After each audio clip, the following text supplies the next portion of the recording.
రోజు GO number 217ని మనం వ్యతిరేకించాం. అధికారం కోల్పోయిన 2019లో అసలు మనకి భవిష్యత్తు ఉందా అని ప్రశ్నించిన రోజుల్లో 6 నెలల్లోనే మనం భవన నిర్మాణ కార్మికుల కోసం మనం వాళ్ళకి బలం ఇచ్చాం. పవన్ కళ్యాణ్ గారు ఆ రోజున విశాఖపట్నంలో లాంగ్ మార్చ్ కార్యక్రమం నిర్వహించినప్పుడు ఎక్కడి నుంచి వచ్చారో కానీ లక్షల్లో జనం వచ్చి ఆ రోజు ఆయనకి అండగా నిలబడ్డారు. ఆ కార్యక్రమం ద్వారా డొక్కా సీతమ్మ గారి స్ఫూర్తిని రాష్ట్ర వ్యాప్తంగా ప్రతి ఒక్కరికి పవన్ కళ్యాణ్ గారు అందించారు. జన సైనికులు పిలిపించారు. భవన నిర్మాణ కార్మికులు ఎవరు కూడా ఆకలితో ఉండకూడదు, వాళ్ళకి మీరందరూ కూడా కలిసికట్టుగా ప్రతిరోజు వాళ్ళకి భోజనాలు ఏర్పాటు చేయండి ఒక 3 రోజుల వరకు అంటే మన జన సైనికులు 3 రోజులు కాదు కదా 5 రోజులు వారం రోజుల వరకు కూడా రాష్ట్ర వ్యాప్తంగా అద్భుతమైన కార్యక్రమం చేశాం. కోవిడ్ సందర్భాల్లో మనం చేసిన కార్యక్రమాలు మీ అందరికీ తెలుసు. ఈ విషయాలు ఎందుకు గుర్తు చేయాలంటే ఈ ప్రస్థానం సామాన్యమైన ప్రస్థానం కాదు. ప్రతి సందర్భంలో ప్రతి అడుగులో కూడా అనుమానాలు అవమానాలు ఎదుర్కొంటూ ఒక పట్టుదలతోటి ప్రజల కోసమే మనం వచ్చాం, రాష్ట్రం కోసమే మనం వచ్చాం, దేశం కోసం మనం పనిచేద్దామనే నినాదంతో పవన్ కళ్యాణ్ గారు మనం నడిపించారు. రైతుల కోసం మండపేటలోనూ కాకినాడలోనూ ఆ రోజు దీక్షలు చేశాం. ప్రభుత్వానికి అందించిన ధాన్యం ఎప్పుడైతే వాళ్ళు కనీసం డబ్బులు కూడా చెల్లించలేదో, గిట్టుబాటు ధరాన్ని కూడా మోసం చేశారో, దళాలను ఉపయోగించుకుని వైఎస్ఆర్సీపీ ప్రభుత్వానికి నచ్చిన మిల్లులకే తరలించిన విషయం ఆ రోజు పవన్ కళ్యాణ్ గారి దృష్టికి ఎంతో ఆవేదనతోటి రైతులు తీసుకొచ్చారు. ఈ రోజున గర్వంగా చెప్తున్నా నేను మీకు, పవన్ కళ్యాణ్ గారి స్ఫూర్తితోటి మన రాష్ట్ర ముఖ్యమంత్రి గారు చంద్రబాబు నాయుడు గారి ఒక పట్టుదలతోటి 5,42,000 మంది రైతుల దగ్గర నుంచి 33 లక్షల మెట్రిక్ టన్నుల ధాన్యం ఈరోజు ఆంధ్రప్రదేశ్లో కొనుగోలు చేశాం. కొనుగోలు చేయడమే కాదు 24 గంటల్లోపే 7,800 కోట్ల రూపాయలు రైతుల ఖాతాలో మనం జమ చేశాం ఈ రోజున. అటువంటి ఆలోచన విధానం మన పార్టీలో ఉంది. ప్రజలు మనని నమ్మారు, ఆత్మవిశ్వాసంతో నమ్మారు, బలపరిచారు. జన సైనికులు ఎక్కడున్నా కూడా సొంత డబ్బుతోటి 2 లీటర్లు పెట్రోల్ కొట్టించుకుని జెండాలు కట్టుకుని ఈ విధంగానే ప్రతి సభకు వచ్చి 5 సంవత్సరాలు వై నాట్ 175 అనే మూర్ఖమైన నాయకులకి సరైన సమయం వచ్చినప్పుడు మీరు జవాబు చెప్పారు. 100% స్ట్రైక్ రేట్ అంటే అదేదో ఒక టెక్నికల్ ఫిగర్ కాదు, స్టాటిస్టికల్ పాయింట్ కాదు, అది 100% స్ట్రైక్ రేట్ అంటే విలువలతో కూడిన రాజకీయాలు చేశారు కాబట్టి పవన్ కళ్యాణ్ గారిని ఆ విధంగా నమ్మారు. ఒక ధైర్యం నింపడానికి కోసం మనం చేసిన ప్రయత్నం. ప్రజలు అనేక సందర్భాల్లో వాపోయేవాళ్ళు. అమరావతి గురించి రైతులు ఆందోళన చెందినప్పుడు ఆ రోజు నిలబడింది ఎవరు? ఢిల్లీకి వెళ్ళి ఆ రోజు మొట్టమొదటిసారి భారతీయ జనతా పార్టీ నాయకులతో సమావేశమై మీరు ఆంధ్రప్రదేశ్ని రక్షించాలి, మన రైతాంగాన్ని రక్షించాలి, మహిళలు వచ్చి ఆవేదనతోటి ఒక అద్భుతమైన రాజధాని నిర్మాణం చేస్తామనంటే 2 ఎకరాలు 3 ఎకరాలు మేము మా పొలాలు ఇచ్చేస్తే ఇంత మోసం చేస్తారా ప్రభుత్వాన్ని బాధపడుతున్నారు, ఎందుకు మీరు స్పందించారని ఆ రోజునే పవన్ కళ్యాణ్ గారు నిలబడ్డారు. విశాఖపట్నం స్టీల్ ప్లాంట్ విషయంలో కొంతమంది మర్చిపోయారు. విశాఖపట్నం స్టీల్ ప్లాంట్ విషయంలో కేంద్రం ప్రకటించిన 5వ రోజున పవన్ కళ్యాణ్ గారు పార్లమెంట్కి వెళ్ళి అమిత్ షా గారితో చాలా బలంగా మాట్లాడి ఇది మా రాష్ట్రానికి గర్వకరమైన విషయం, దయచేసి మీరు విశాఖపట్నం స్టీల్ ప్లాంట్ని ఎట్టి పరిస్థితుల్లో కూడా ప్రైవేటీకరణ చేయకూడదని చెప్పి ఆ రోజు ఆయన బతిమలాడారు మన ప్రజల పక్షాన. ఆలోచించండి మనం ఏ విధంగా ముందుకెళ్ళాం. ఒక సీటు కోసమో ఒక పదవి కోసం కాదే. ఈరోజు రాష్ట్ర మంత్రివర్గంలో మీ తరఫున మేము ఉన్నామంటే అది కేవలం మీకు సేవలు అందించడానికి కోసం. మన జన సైనికుల్లో కూడా ఒక భావన రావాలి. మార్పు కోరారు మీరు, ఆ మార్పుని మనం నిలబెట్టుకోవాలి. కూటమి ప్రభుత్వం అన్నాక మన అందరికీ కూడా కొన్ని ఇబ్బందులు కష్టాలు ఉంటాయి, కానీ బాధ్యత కూడా మనకి పెరిగింది. ఇతర పార్టీలకు ఉన్న బాధ్యత కన్నా మన నాయకుడికి, మన పార్టీకి, మన జన సైనికులకి, మన నాయకులకి ఎక్కువగా ఉంటుంది. ఎందుకంటే ప్రతిపక్ష ఓటు చీలనివ్వను అని ఇప్పటంలో ఆయన ఆ రోజు ప్రతిజ్ఞ చేశారు.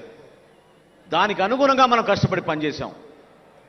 ఎవరు కూడా క్షేత్రస్థాయిలో దయచేసి మీరు చిన్న చిన్న విషయాల్లో గొడవపడి మన కూటమి ప్రభుత్వంలో Telugu Desam party, Janasena party, Bharatiya Janata party కలిసి మనం ముందుకెళ్ళాలి. మన రాష్ట్రాన్ని అంధకారంలో నెట్టారు గత 5 సంవత్సరాల్లో వైఎస్ఆర్సీపీ పాలకులు. ఇంత ఆర్థిక నష్టం ఎప్పుడూ జరగలేదు. కష్టకాలంలో ఉన్నాం. మీరు తోడుగా నిలబడండి. ప్రతి జిల్లాలో కూడా ఈ రోజున మన శాసనసభ్యులు ఉన్నారు, మన పార్లమెంట్ సభ్యులు ఉన్నారు మీకోసం. మా అందరికన్నా పవన్ కళ్యాణ్ గారి నాయకత్వం ఉంది. ఒక్కసారి మీరు ఆలోచించుకోండి. ఏ విధంగా ఈరోజు జన సైనికులు మహారాష్ట్ర నుంచి వచ్చారు ఇక్కడికి, ఏ విధంగా జన సైనికులు ఇక్కడికి కర్ణాటక నుంచి వచ్చారు ఇక్కడికి, ఏ విధంగా జన సైనికులు తమిళనాడు నుంచి వచ్చారు ఇక్కడికి, ఏ విధంగా జన సైనికులు కేరళ లాంటి రాష్ట్రానికి కూడా ఇక్కడికి వచ్చారు. నిజంగా ఎంతో ఆనందం కలిగించింది. ఈ సభ ద్వారా మీరందరూ కూడా ఆలోచించింది పవన్ కళ్యాణ్ గారి నాయకత్వం. రాబోయే రోజుల్లో ఆయన ఒక రాష్ట్రానికే కాదు, దేశానికే ఉపయోగపడే విధంగా ఎదగాలి. దానికోసం మీ సహాయం, మీ సహకారం ఎంతో అవసరం. నిలబడదాం ఈ ప్రయాణంలో.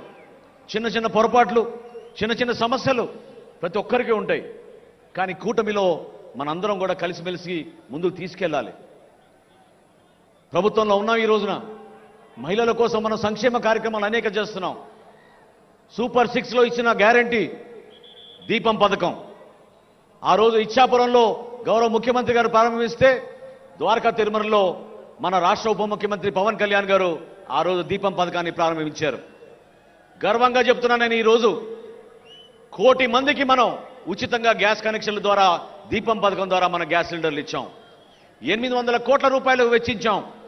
రాబోయే సంవత్సరంలో సంవత్సరానికి 3 గ్యాస్ సిలిండర్లు కూడా అందించబోతున్నాం. నిలబడాల్సిన అవసరం ఉంది. త్యాగాలు చేశాం, కష్టపడ్డాం. కానీ మీలో మాత్రం ఎక్కడ కూడా ఆ ధైర్యం కోల్పోబాకండి. పదవులు వస్తాయి, పదవులు పోతాయి. కొంతమందికి పదవులు రావచ్చు, కొంతమందికి పదవులు రాకపోవచ్చు. కానీ మీరు నిలబడింది పవన్ కళ్యాణ్ గారికి ఈ కష్టమైన ప్రస్థానంలో ఎప్పుడు, ఎక్కడ, ఏ సందర్భంలో సరే మేమున్నాం అన్నా మీతోటని నిలబడింది మన జన సైనికులు. వాళ్ళ గురించే మనం చేసుకునే ఈ సభ. ఆలోచిద్దాం. రాబోయే రోజుల్లో ఒక చక్కటి ప్రణాళిక, పార్టీ నిర్మాణం చేసుకుందాం. ప్రభుత్వంలో మన భాగస్వాములుగా ఉన్నాం కాబట్టి ఏ కార్యక్రమం అయినా సరే ఇది మన సొంతం అని మీరు భావించుకోవాలి. నేను మరొక్కసారి కోరుతున్నాను ఈ వేదిక ద్వారా మన జన సైనికుల్ని, వీర మహిళల్ని, మీరు దయచేసి ప్రభుత్వ అధికారులతోటి మీరు కలిసి పనిచేయండి. ఎవరైతే లబ్ధిదారులు ఉన్నారో ఆ లబ్ధిదారులు మీరు గుర్తించండి. వాళ్ళకి న్యాయం జరిగే విధంగా, వాళ్ళకి ప్రభుత్వ పథకాలు అందే విధంగా మీరు కూటమిలో మీరు ఆ బాధ్యత తీసుకోవాలి. అంతేగాని ఎన్నికలు అయిపోయినాయి కదా, 100% స్ట్రైక్ రేట్ వచ్చేసింది కదా అంటే కాదు. నమ్ముకున్నారు మన ప్రజలు. మన ద్వారా మంచి కార్యక్రమాలు జరుగుతాయని నమ్ముకున్నారు. ఆ కార్యక్రమాలు మీరు నిలబెట్టండి. జనసేన పార్టీ ఎప్పుడు ప్రజల పక్షాన నిలబడుతుంది, ఎప్పుడు కూడా సామాన్యుల కోసమే నిలబడుతుంది. ప్రశ్నించే పార్టీ కాస్త ఈరోజు సమస్యల పరిష్కారం కోసం పార్టీగా మనం మారాం. నిలబడదాం మనం దానికోసం. ప్రతి గ్రామంలో కూడా మీరు కలిసి పనిచేయండి. ఏ వార్డులో కానీ, ఏ కార్పొరేటర్లు అయినా సరే, ఏ కౌన్సిలర్ అయినా సరే, ఏ ఎంపీటీసీ అయినా సరే, మీరు చేయాల్సిన కార్యక్రమం ప్రజల కోసం. ఈ ప్రయాణంలో చాలామంది జన సైనికులు పాపం ఈరోజు ఇక్కడ ఉంటే ఎంతో ఆనందించేవాళ్ళు వాళ్ళ సభ చూసి. 463 జన సైనికులు వాళ్ళ ప్రాణాలు కోల్పోయారు. ఎంతో బాధ కలిగించింది. చాలామంది ఇంటికి వెళ్ళి ఆ కుటుంబాలని పరామర్శించి పవన్ కళ్యాణ్ గారు చేతుల మీదుగా ఇచ్చిన 5 లక్షల రూపాయల చెక్కుల్ని వాళ్ళకి అందించాం. ఆ 463 జన సైనికులకి మనం ఈ సభ ద్వారా వారి కుటుంబానికి ఒక భరోసా కల్పించే విధంగా, వాళ్ళ బిడ్డలకు ఒక మంచి భవిష్యత్తు ఉండే విధంగా మనందరం కూడా కలిసి ఉండాలి. వాళ్ళ ఆత్మకు శాంతి చేకూరాలని మనందరం కూడా ఈ సందర్భంగా ఆలోచించాలి. అదేవిధంగా పిఠాపురం ప్రజలకి, తూర్పుగోదావరి జిల్లా నాయకులకు మీరందరూ కూడా సహనంతో, సమన్వయంతో కలిసి మనం ముందుకెళ్ళాలి. ఇది ఒక బాధ్యత. మనం ఏ అడుగు వేసినా కూడా అది పవన్ కళ్యాణ్ గారి పైన పడుతుంది. నిలబడదాం, ప్రజల కోసమే నిలబడదాం. మనం చేసే ఏ కార్యక్రమం సరే నిజాయితీగా మన ప్రజల కోసం, మన రాష్ట్రం కోసం అనే ఆలోచనతో ముందుకెళ్దాం. ఎంతోమంది ఈ కార్యక్రమం విజయవంతం అవడానికి కోసం కృషి చేశారు. జయకేతనం అంటే మరొక్కసారి మనకు ఆ ధైర్యం నింపే విధంగా, మరొకసారి మనలో ఆ ఎనర్జీ నింపే విధంగా, జన సైనికుడు అంటే సామాన్యుడు కాదు. జన సైనికుడు అంటే ఒక గోల్డెన్ హార్ట్ ఉన్న వ్యక్తి, పెద్ద మనసున్న వ్యక్తి, అవమానాలను కూడా అధిగమించి పవన్ కళ్యాణ్ గారితో నడిచిన వ్యక్తి. అటువంటి వ్యక్తుల్ని మన అందరం కూడా ఈ సందర్భంగా గౌరవించుకుంటూ, ఈ సభ నిర్వహణలో చాలామంది మన నాయకులు కష్టపడి పనిచేశారు. 14 కమిటీలు వేశాం. దాదాపు 500 మంది రాత్రింపగలు అహర్నిశలు కృషి చేశారు. వారందరికీ కూడా మనస్ఫూర్తిగా ధన్యవాదాలు. అదేవిధంగా మనం ఈరోజు ఈ స్థలంలో నిర్వహించుకుంటున్నామంటే ఆ స్థలదాత వారి కుటుంబ సభ్యులకి సహకరించినందుకు, ఇంత అద్భుతమైన సభ మనం నిర్వహించుకుంటున్నందుకు ప్రత్యేకంగా వారికి ధన్యవాదాలు. ఈ ప్రాంత చరిత్ర గురించి పవన్ కళ్యాణ్ గారు ఖచ్చితంగా మన భావితరాలకు చెప్పమన్నారు. అందుకోసమే 3 ద్వారాలు మనం ఏర్పాటు చేశాం. ఎవరు కూడా ఆకలితో ఉండకూడదనే స్ఫూర్తి డొక్కా సీతమ్మ గారిది.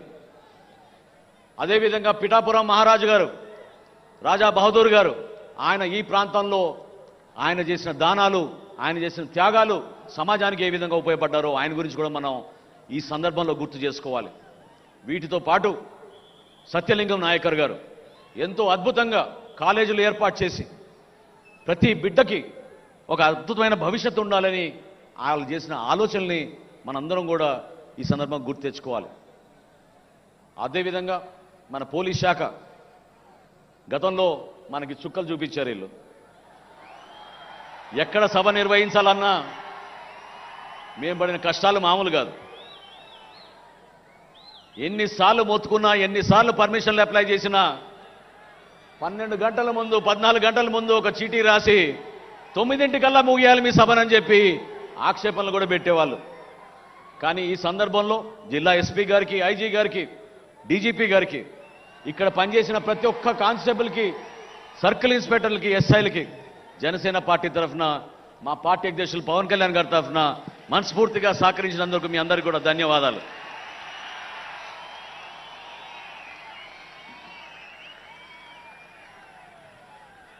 ఈ కష్టకాలంలో మనతో పాటు నిలబడిన మన వాలంటీర్స్, ఇందాక చూశారు మీరు ఏ విధంగా వాళ్ళు నిలబడ్డారు.